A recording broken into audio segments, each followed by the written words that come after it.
This broadcast will start in 15 seconds. This broadcast will start in 10, 9, 8, 7, 6, 5, 4, 3, 2, 1. The Voice of Stockton. For more information on The Voice of Stockton, go to thevoiceofstockton.org. This broadcast will start in 60 seconds.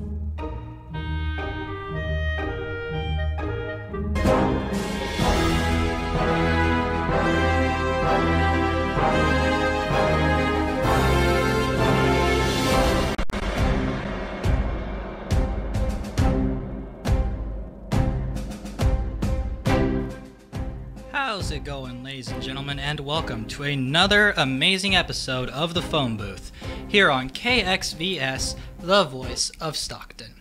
My name is Ed Heitman, and joining me in the studio today is my good friend and co-host, Brian Rodriguez. How you doing today, man? Pretty good. Good to hear, good to hear. Now, for those of you who are unfamiliar of the Phone Booth and what we're all about, this show is dedicated entirely to the world of pop culture. Anything from movies to TV shows to video games to comic books, you name it, and we do our very best to cover it. Now, for this week, there hasn't really been too much to talk about discussion-wise. In fact, it's actually been like the first week in a while where we haven't really had a discussion piece, huh? Yeah, no nonsense for like an entire week. I honestly didn't think it was possible, but here we are. I didn't think it was possible either, but that seems to be the case. Now, we do have a little bit to talk about regarding, we're gonna hear Brian's opinions so far on the current expansion to Destiny, the Forsaken King, I want to say it was called? Just Forsaken. Just Forsaken? Just Forsaken, okay. But until then, let's enter our first little segment that we like to call the Weekly Wrap-Up, where we just talk about the various bits of news that came out within the week. To start things off, the first images of Captain Marvel have finally dropped this week. We finally got to see Brie Larson as the titular female superhero Captain Marvel, as well as Jude Law as Mar-Vell, and Samuel L. Jackson making a return as Nick Fury. Now, one thing I do want to say, I can't really say that these images broke the internet. Brie Larson was was joking around with Entertainment Weekly, saying that they wanted to try and break the internet, that these images were going to stir up an outrage. But really, things have been pretty mild. But I do gotta say, these images look really, really good. Yeah. What are your thoughts on them, Brian? I thought they looked good. They showed Brie Larson in the full Captain Marvel getup, which, as per usual, his Marvel costume design looks excellent. They showed Mar-Vell. They showed the Skrulls for the first time in costume, which look. They look pretty good. They look like the Green Goblin, really. Yep. I mean, it's like the comic book version of the Green Goblin. Yeah, where not like the movie version or the terrible Amazing Spider-Man version that we don't talk about. Yeah, we do not talk about that. Also, de-aged Nick Fury, because this movie takes place in the 90s, so they actually de-aged Samuel L. Jackson. It looks pretty good. And I think it helps the fact that Samuel L. Jackson was an active actor during that time period. So they actually have a lot to work with. It looks like Samuel L. Jackson from a Samuel L. Jackson movie in the 90s. Yeah, I agree. He definitely had that kind of a look to him. He looked a lot younger. He had some stitches along his eyebrow and whatnot, but that's probably some in-movie stuff. His hairdo is all set up like how it was in Pulp Fiction, which I thought was pretty neat. But yeah, the images look pretty good. I'm pretty excited for it. I can't wait for a trailer to drop eventually. But yeah, we thought that'd be important to talk about that because that did just recently drop, and it looks pretty good. Yeah, So, that's kind of what I was expecting, was a trailer to drop when she said, we're going to break the internet. Because usually it's, when a Marvel trailer drops around this time, it's huge. I mean, I think the last few Avengers movies keep breaking the record for most viewed videos on YouTube. Oh yeah, I remember when the trailer for Infinity War had, just dropped, and that was, just all everybody was talking about. Yeah. Yeah, literally all everybody was talking about was Infinity War, and the Thanos memes just came pouring out the woodworks, but surprisingly we haven't gotten the trailer yet. Maybe that's still in the production phase or post-production, no idea. But there's still a few conventions coming up, New York Comic Con, so maybe they're saving it for that, or maybe they'll just, surprise drop it. Yeah, well, I mean, heck, I have hopes. I'm looking forward to it. Anyways, Brian, I'm going to pass this next one over to you. Okay. Carbine Studios, developer of the MMO WildStar, will be closing its doors, as well as taking the game WildStar down. According to Kotaku's Jason Schreier, this is because the WildStar failed to live up to the expectations of Carbine's owner, NCSoft, a Korean sort of gaming giant. They've got their hands in all sorts of games. WildStar failed to live up to their expectations commercially, and 2 other projects that Carbine came up with apparently did not impress them and never managed to move forward in any sort of production. So it's hard to say it's failing. It may have been failing. We don't really know the exact numbers. And, no other projects in the pipeline. NCSoft has made the decision to shut down Carbine. We don't have an exact date on when WildStar itself will be shutting down, but any purchases made in-game after July 1st of this year will be refundable until they take down the payment system, which, again, we don't know when that is. So if you have spent money on WildStar in that time period, you might want to go get a refund soon. Man, you know what? It's always unfortunate when a game has to get taken down. Yeah. I'm afraid I never really got to play WildStar, so I don't really know much about the game and what it's all about, but I feel like I played it for all of 30 minutes before I got bored with it, which may be why it was a commercial failure in NCSoft's eyes, is they couldn't retain a player base. But, I mean, so is the fate for most online games, especially MMOs. It's usually a hit or miss thing. Sometimes you end up being a huge success, like World of Warcraft, and sometimes you're just not very successful, kind of like like Toontown back when that came out. Toontown. Those were the days, wasn't it? Yeah. Or Fusion Fall. You remember Fusion Fall? Oh gosh, I remember Fusion Fall and the trailers for it. Oh my god. I loved Fusion Fall. Fusion Fall was the first game I actually saved up money to buy a subscription for. Oh yeah, the gameplay looked pretty fun, and I liked how a lot of the Cartoon Network characters looked pretty good, realistic. I mean, but there was a hit or miss on that too. Dexter looked pretty good, realistic. I can't really say so much about the ads in the cul-de-sac. Those looked a little odd. Or later on, Jake the dog from Adventure Time. Who haunts my nightmares. Well, anyways, I'll take this next little bit. Fans of the Police Academy movies rejoice. After 24 years, the iconic comedy series is finally returning. Now, this is coming from a tweet from Steve Guttenberg, one of the stars of the Police Academy series, in response to another Twitter user. And this is what he said. Adam, that was the name of the user, the next Police Academy is coming. No details yet, but it is in a gift bag being readied. To be honest, I'm genuinely surprised that the Police Academy films are still even being considered. I did enjoy the first Police Academy movie. The next ones they made after the first didn't really sit. They didn't make me laugh as much as the first one did. And I kind of felt like that was a movie that did really good during its time, and I didn't really expect it to be released with a remake nowadays. But considering the fact that all these old projects are suddenly being dug up, Hollywood's starting to make less new ideas and just want to revamp the old ideas. It's cheaper. Yeah, it is cheaper, but I mean, I don't know. I mean, I think it could do well nowadays, maybe. What do you think, man? I've never actually seen any of the Police Academy films, but it has a cult following. It's one of those sort of pop culture staples. So it might do well depending on how they handle it. If it's a reboot, it might not do that well because there are going to be a lot of the older fans that just sort of reject it. If it's a straight-up sequel or maybe some sort of passing of the torch deal, that might work better. Okay. Well, I mean, I don't know. We haven't really gotten any official news regarding the Police Academy film, but maybe eventually we'll get some official info. Maybe some on-screen shots. Maybe some idea on what the plot's going to be about after all this time. I don't know. Anyways, I'll pass this next little bit over to you, Brian, because you are such a huge fan of the Witcher series. I know you'll love this little bit. Yes. The Witcher Netflix series has finally cast the main lead of Geralt.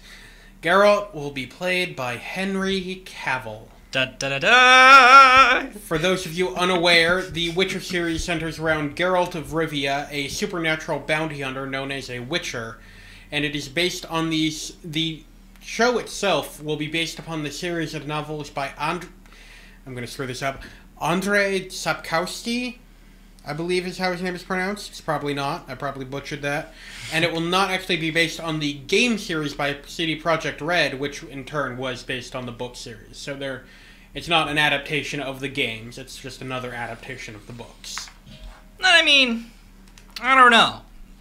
I saw like side-by-side pictures of Henry Cavill and Geralt, and to be honest, I'm not really seeing it. Yeah. I don't see Geralt in him. What do you think?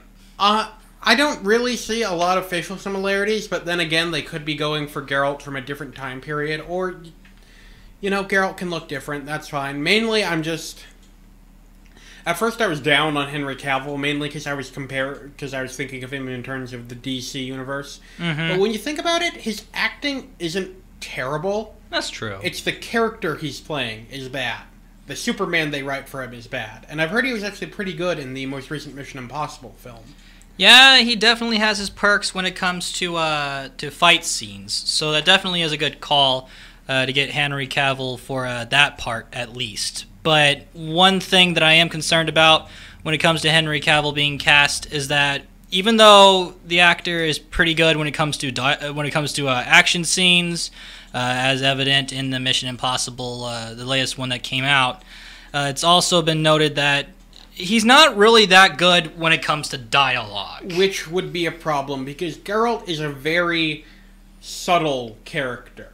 Mm-hmm. It's part of the process of becoming a Witcher, sort of having your emotions stripped away. Not all of them and not all the way, but they're sort of these stoic characters that still have hints of emotion. They have, sort of dark senses of humor. They have little moments where they show emotion, but it's very subtle, and it would require a subtle touch. Yeah, but I mean, you gotta give him a shot, I guess. We can't really doom it immediately. I mean, I'll still watch it because I love The Witcher. I absolutely adore the series. Yeah, it's a good thing. The Witcher series does have a really huge cult following. CD Projekt did a pretty good job with the games, especially with Witcher 3, so the fact that the movie's coming out sounds pretty good. Looking forward to it. On the next little bit of news, if you're looking forward to The Predator after seeing all the trailers that have just come out, in fact, the final trailer recently dropped, I want to say it was last week. We covered it on last episode. Just know that there will be a specific scene that will be cut, and for a good reason. According to the LA Times, actor Steven Wilder will be cut from The Predator after the crew's realization that Wilder was a registered sex offender. This likely won't impact the project in its entirety, as Wilder was only in a 3-page scene in the movie, and also the fact that films have left deleted scenes on the cutting room floor for ages. It's not really anything new. Yeah, this requires a bit more context in that apparently Wilder is a good friend of director Shane Black, and Black claims that Wilder misled him about the severity and truth of the claims made against him. Black knew about this beforehand, but he claims that he didn't know the full details, and Wilder actively misled him. It was actually brought to the attention of actress Olivia Munn, who's starring in the film, who brought it forward to Fox about a month ago, and they have elected to cut Wilder's scene, which, again, 3 pages is about 3 minutes a time. It was apparently he's a jogger that hits on Olivia Munn's character repeatedly. Somewhat appropriate for a sex offender, I guess. But he has been cut with good, which is great. It's unclear if he will be cut from the version premiering at the Toronto Film Festival in less than a week, I believe, because it takes time to edit movies. I believe this scene is removed from the theatrical cut. Yeah. Yeah. And it will be seen if it's removed from the Toronto Film Festival. Actually, it may have already premiered at our Toronto Film Festival. I'm not sure if I recall people screening it just yet. I've been seeing reviews for it, so that may be... I'm not sure. Anyway, he's not going to be in the theatrical cut, which is great. It's great that Fox actually, was proactive about this and just said, no, we're going to cut him. Yeah, and that is a really good thing, because more often than not, when an actor is revealed to be a sex offender or is in the middle of certain controversies, usually the side effects happen after the time of production. It's usually immediately afterwards, and the film usually takes a severe impact from it as well. I remember this being the case with Baby Driver. There were no things against Kevin Spacey around the time that the film came out or after it got released. But once everyone found out that he was a registered sex offender, suddenly a lot of people stopped watching Baby Driver for that specific reason. Kevin Spacey isn't a registered sex offender. He has been accused of it, but he has not been convicted. So he has not registered yet. Okay, fair point. It's an important distinction to make. Yeah, still a terrible person, but still a terrible person. My apologies for the mix-up there, but and that really impacted the film. A lot of people that I know won't watch Baby Driver for that specific reason, which is a shame because it definitely is one of Edgar Wright's greatest films, in my personal opinion. But it's good to know that with The Predator, this was done beforehand, before the film came out. They cut him, got rid of it, and now you don't have to worry about people not watching the film for that specific reason. And people need to lay off Olivia Munn. People who keep criticizing for oh, why are you still promoting this movie? Oh, why haven't you pulled yourself from the press tour? A, she's contractually obligated to do it, which is, kind of sick for her. And B, her reasoning is that Fox took the high road and cut the guy, and she doesn't want this to detract from the work all the other crew members and actors and everyone who's put time, effort, sweat, blood, and tears in this movie to be detracted by her just sort of, not participating. She doesn't want to devalue the work others have done because of one really terrible person. You know what? That's fair. Because, as we mentioned, this guy is only in a 3-minute scene of this entire movie. This guy isn't even a significant actor. And there's a lot of people who are involved in this project, a lot of high-named actors, a lot of people who've really put a lot of passion into this project, and it would suck if suddenly people were to start taking a stand against The Predator for something like this. Mm-hmm. So I'm glad that she's at least considering the rest of the crew. I'm still going to give The Predator a watch, especially the fact that scene is going to be cut from theaters when it's premiered and everything. So, and it's from the trailers, it's supposed to be pretty fun. It's a mixture of action and comedy and, all that good stuff.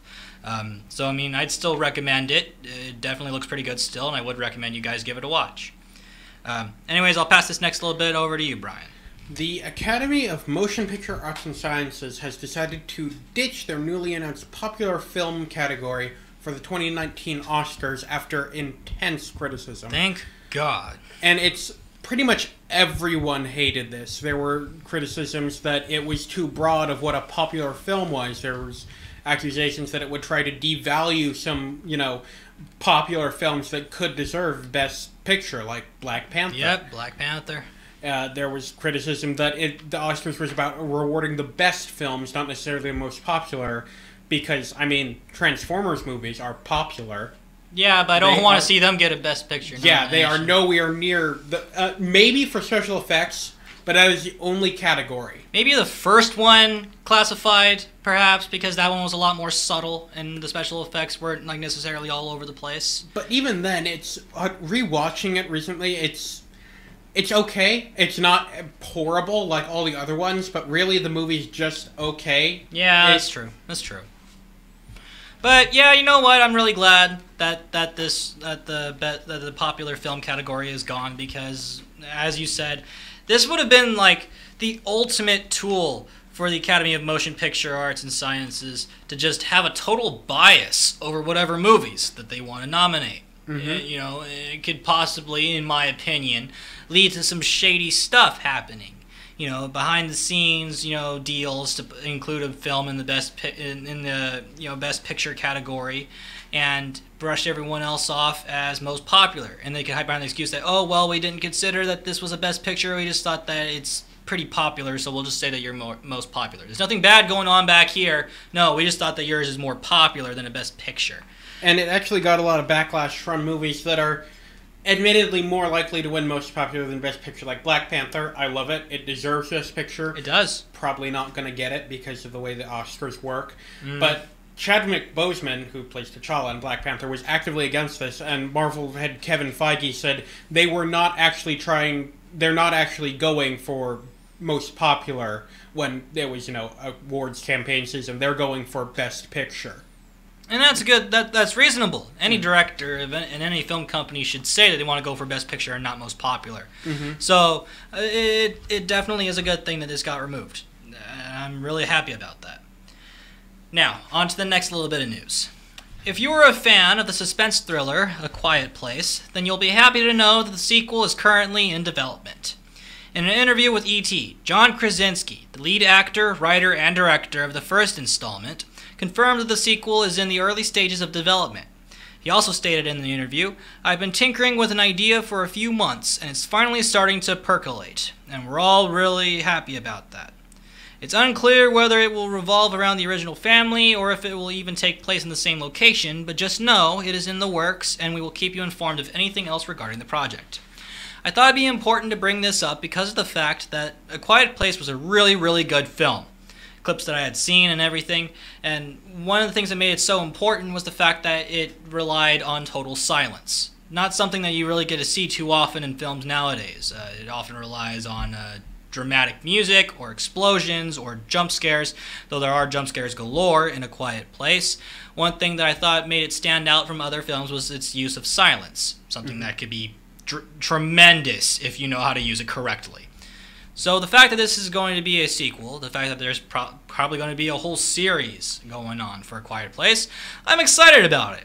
Yeah. What are your thoughts, Brian? It'll be interesting. I haven't seen the movie. I don't really like the genre, but it was impressive what they did and how they sort of melded this theme of the movie with sort of the experience of watching a movie, because, you know, watching a movie is at least supposed to be a silent experience, and sort of melding that with the idea of, oh, if you make a noise, you'll die.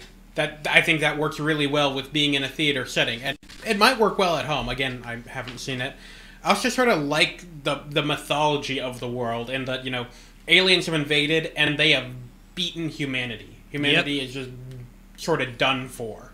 Yeah, and I'm definitely excited. And you know what? I kind of hope that this film doesn't take place with the original family in the exact same location, because I want to see how this incident is affecting the entire world. Maybe we could see a military perspective.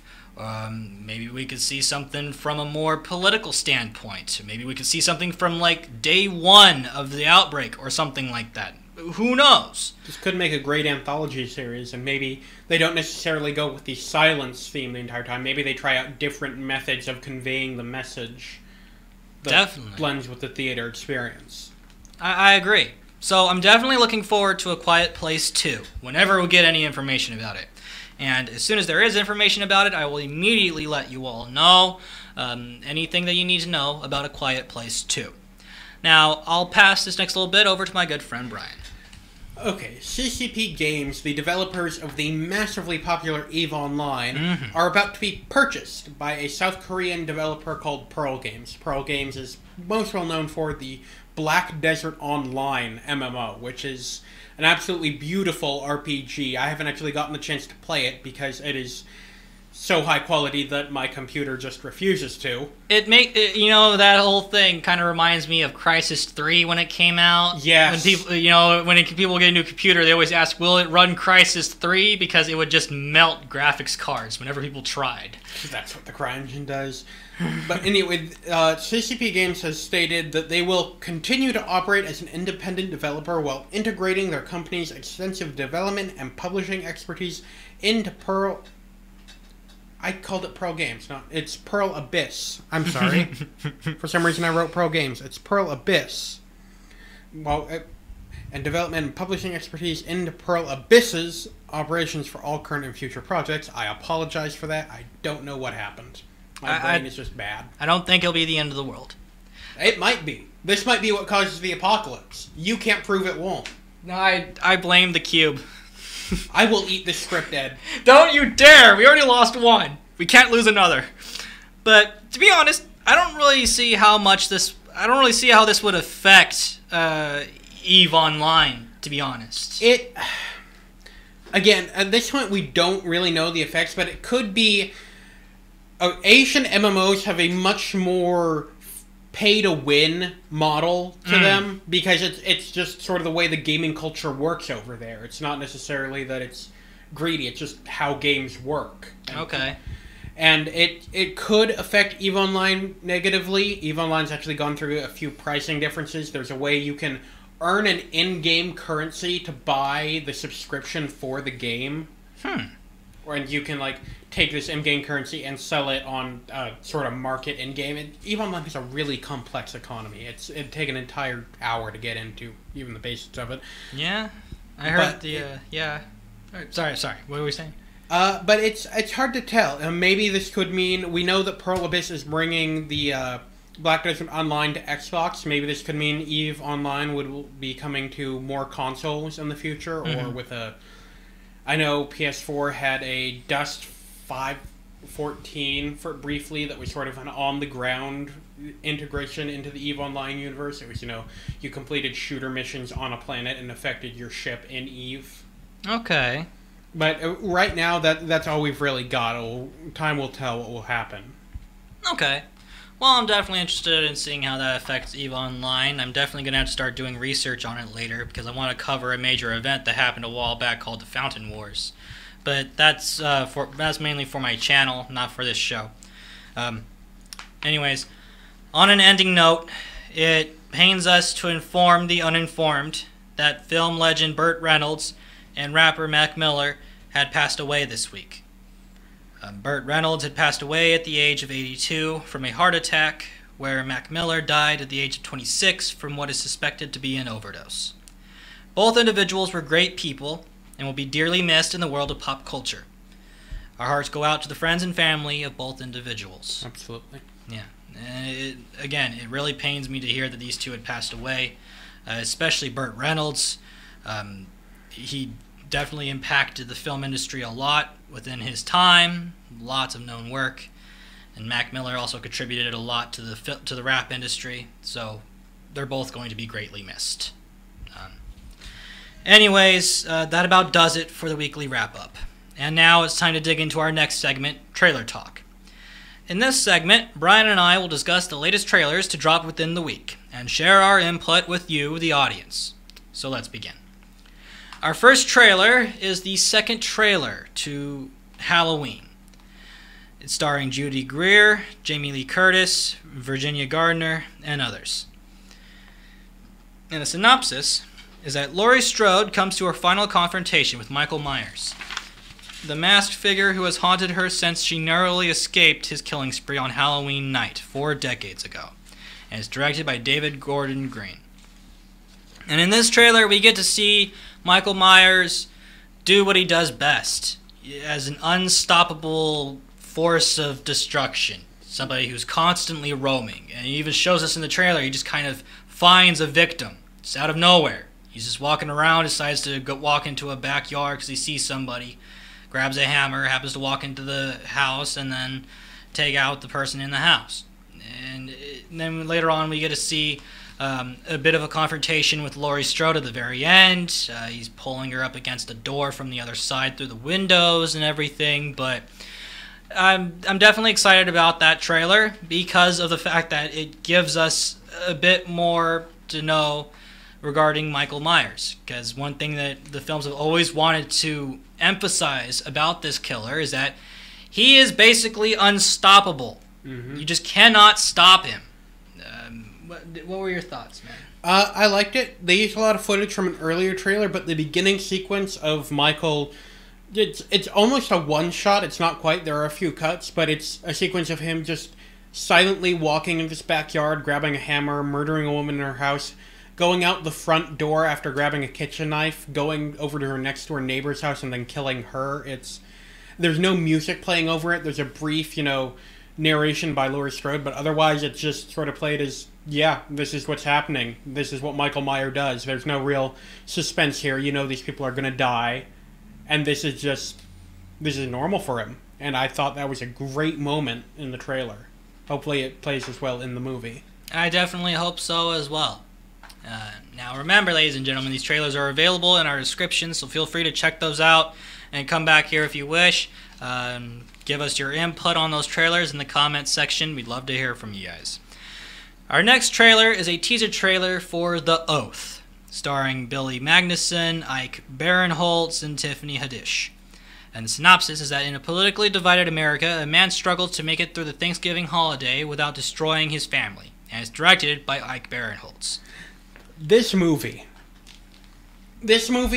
description does not do it justice. So the basic theme is that in this America that is, it's a separate universe, but it's America today, all citizens of the U.S. are being forced to sign an oath of allegiance to the country. And anyone who doesn't will either be imprisoned or killed, we're not sure.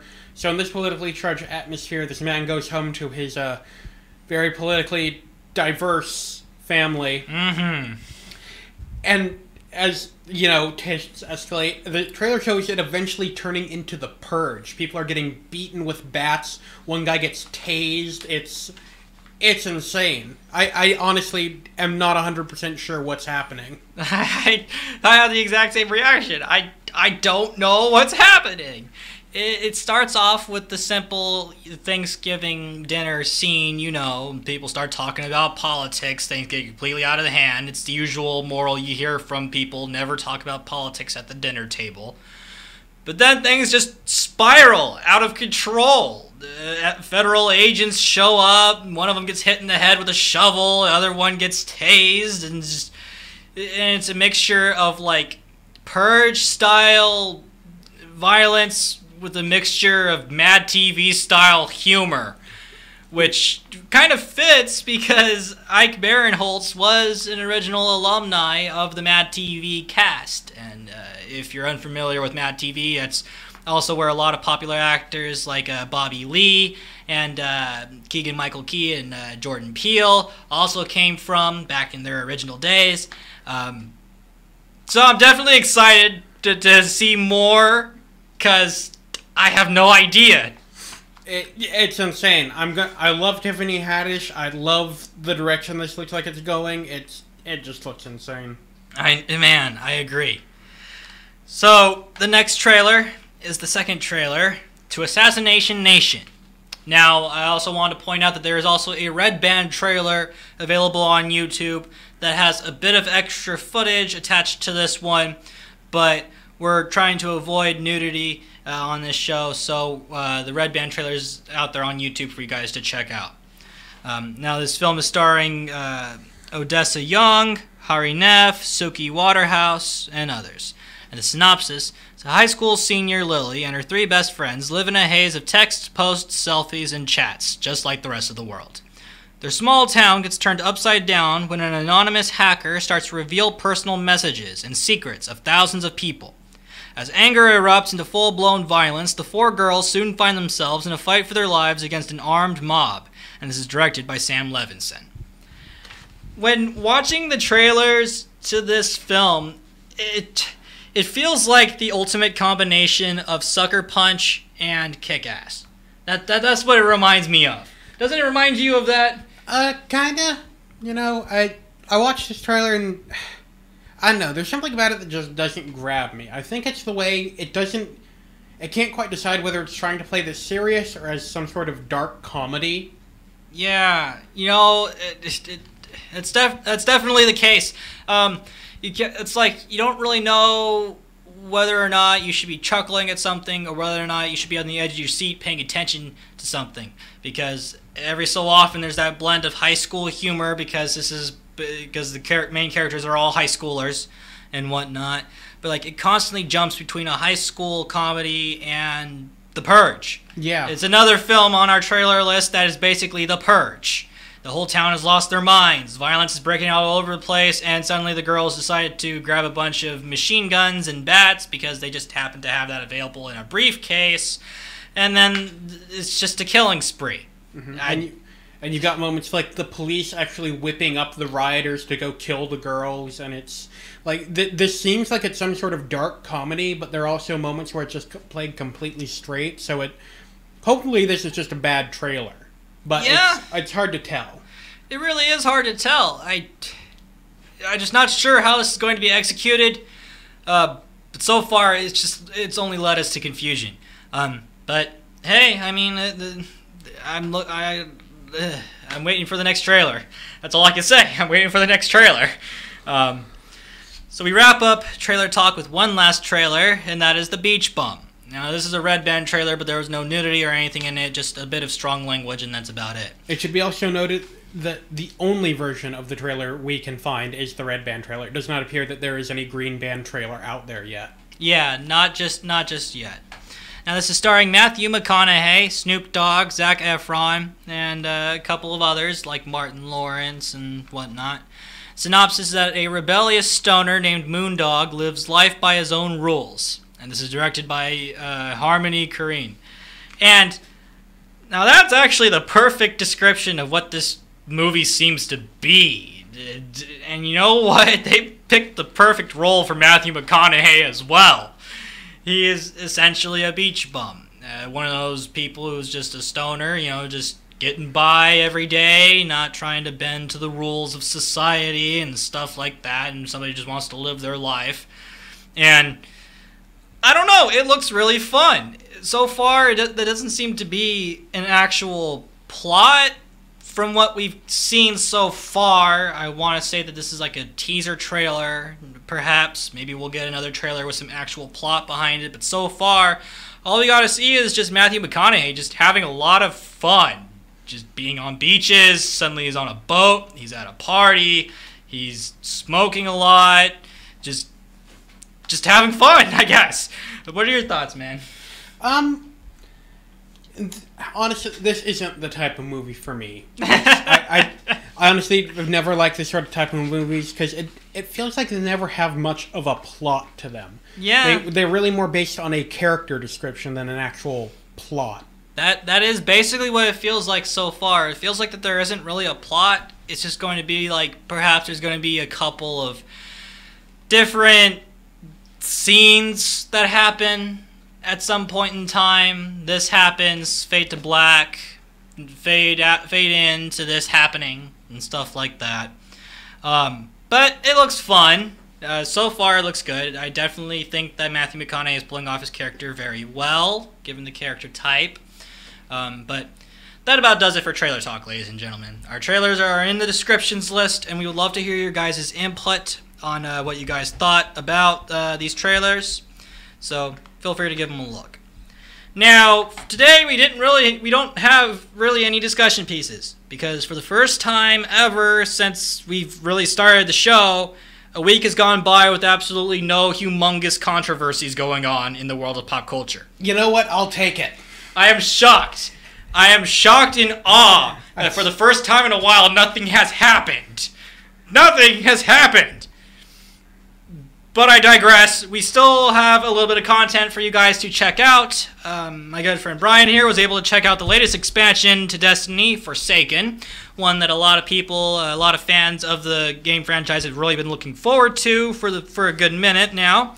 And I'm going to take it away. I'm going to let him take it away so we can give you guys his first impressions of the game so far. Yes, this is the first impressions. It's not a full review. I hope to have a review done hopefully by next week. But right now, there's enough content I haven't tried or haven't read enough of that I don't feel comfortable making a full review. So let's just go with some basic thoughts. Okay, big game mode that was added in Gambit. Gambit is the new PvP, VE, VP, whatever you want to call it. Bunch of you fighting monsters, and then you get to go fight other players. It's fun. It feels like it'll be a lot better in a group. The problem is it requires a lot of coordination and timing. So if it's, say, 4 people in a group against another team of 4 just randomly matched people, the group's going to win, mainly because they can, call out, oh, there's an invader over there. Oh, there are moats over there. You should go bank your moats. Also, hopefully, once people get a better feeling for how things work, like, you do have a capped amount of moats you can pick up, please go turn them in. Or when the guy yells, hey, you have enough moats to go summon the Primeval, you should go summon the Primeval. You shouldn't just stand there killing more enemies and eventually die, losing all the moats that could have summoned the Primeval, while the other team has already gotten there down to half health. That is not helpful. You gotta MLG more, bro. Yes. Okay. So next up is the story, or at least the first half of the story, which is what's been most marketed, is the hunt for the Barons and Uldren Sov and avenging the death of Caedceps. It's good. It is not unexpected in any places. It doesn't have any massive twists except for one towards the end, which is only really a twist if you know Destiny lore. But it plays out well. It's well written. It doesn't go for the campy, jokey feel a lot of the past campaigns have had. There were actually moments where I didn't hate the ghost, which was a new feeling in Destiny 2. A new feeling for a lot of Destiny players, actually. Yeah.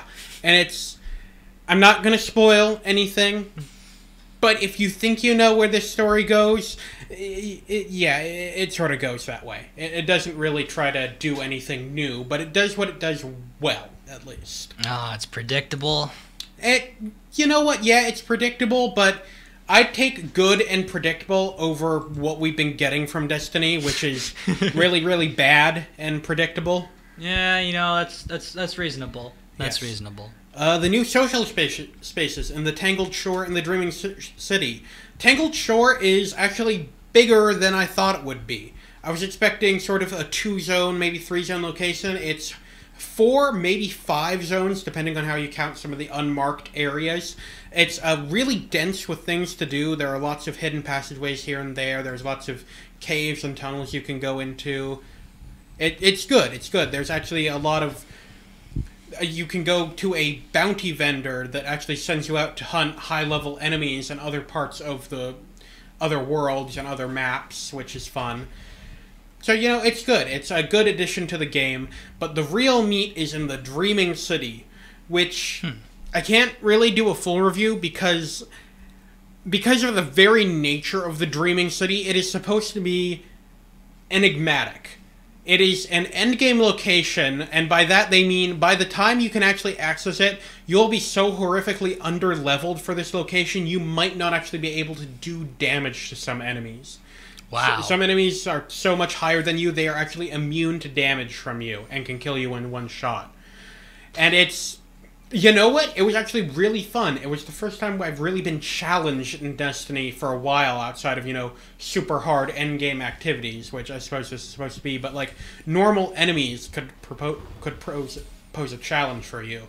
There's a bunch of secrets to find. At one point, I killed an enemy, got a diamond that smelled like mint, fell off a cliff, landed on a platform I didn't know was there that was in front of a cave. I followed the cave, found a cat statue, gave that cat statue my mint-smelling diamond, and it gave me a gun.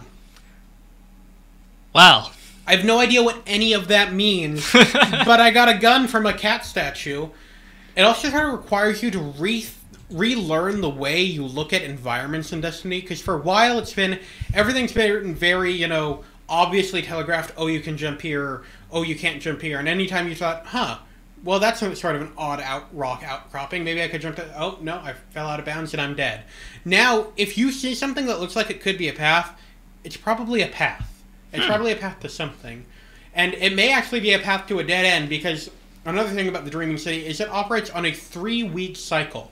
So the first week it looks, sort of like this Tolkien-esque, high fantasy elves, and you sort of, you can sort of picture it by just that description, right? It's sort of bright, like Lord of the Rings-ish kind of thing. Yeah. Yeah. And then the next week it starts to get corrupted by the Taken Force, and apparently by the 3rd week it'll be completely overrun, and by week 4 it'll reset to the first week again. But it sort of operates on that cycle. New areas will open up each week. Old areas will get closed off. There'll be new ways to move around the map. Vendors will change, and some will disappear, some will appear. And it's sort of impossible to really review the Dreaming City in that there's so much of it that's unknown, so much of it that's out of reach right now, both power-wise and the fact that it's still the first week of the 3-week cycle. That it's the Dreaming City is something that's going to be keeping people occupied for a while, which is really good. Because a lot of the time in Destiny, by the end of the first week, everyone sort of figured everything out. Here's where all the secret weapons are. Here's how to, activate all the secret challenges. Here's this and that. Dreaming City's not going to be like that. It's going to take, at a minimum 3 weeks just for how it's designed. Probably more, because of how many secrets in the first and second weeks are going to be shut off during the 3rd week and on, because people are just under-leveled. They can't access these secrets yet. And that's something that's really great. Okay. So, overall thoughts so far? It's really good. There are a few changes, not necessarily to the game itself, it's in Destiny you have clans, which are like guilds. There's a bunch of players getting together, and you can level up your clans by doing clan activities. And it used to be clan activities were basically really anything. You could go do a bit of multiplayer and get some clan XP. You could go do a strike and get clan XP. You could complete a weekly objective and get clan XP. There was a really easy way to level it up. Now you have to get specific bounties each day that grant clan XP. And this it hurts smaller clans because it means they can't level up as fast as some of the bigger clans, but that's always been something of an issue. Mm-hmm. It's also very PvP focused. Like, about 4 out of the 6 bounties you can get right now, and they're actually currently glitched, so you're getting the same bounties every day. They've said they're working on it. Okay. But about 4 out of 6 are PvP focused. So if you don't like PvP, or you're not a PvP-oriented clan, you're basically... the extension's kind of screwed you as a clan. It slowed down and reduced the ways you can get clan XP, and it's also so focused on PvP that anyone that doesn't like PvP is just out of luck. Man. So far Forsaken, people should definitely try it out then? I think if you are a fan of Destiny or have been looking for a reason to come back, this is worth it. I don't blame anyone for still not trusting Bungie for not wanting to give them more money because of how badly they screwed up Destiny 2 and everything up to Forsaken. But if you love Destiny and want a reason to come back, Forsaken is definitely worth it, I think. It is well worth the $40. Wow. Strong words. Strong words indeed. Well, anyways, ladies and gentlemen, that about does it for today's episode of the Phone Booth. Remember, ladies and gentlemen, be sure to tune in every Saturday from 1 to 2, where me and my good friend Brian discuss everything regarding anything pop culture, movies, TV, video games, comic books, you name it, we do our very best to cover it. My name is Ed Heitman, and joining me in the studio today is my good friend and co-host, Brian Rodriguez. I didn't eat the script this week. And that is a good thing, my friend. Now, ladies and gentlemen, make sure you have a wonderful, wonderful afternoon.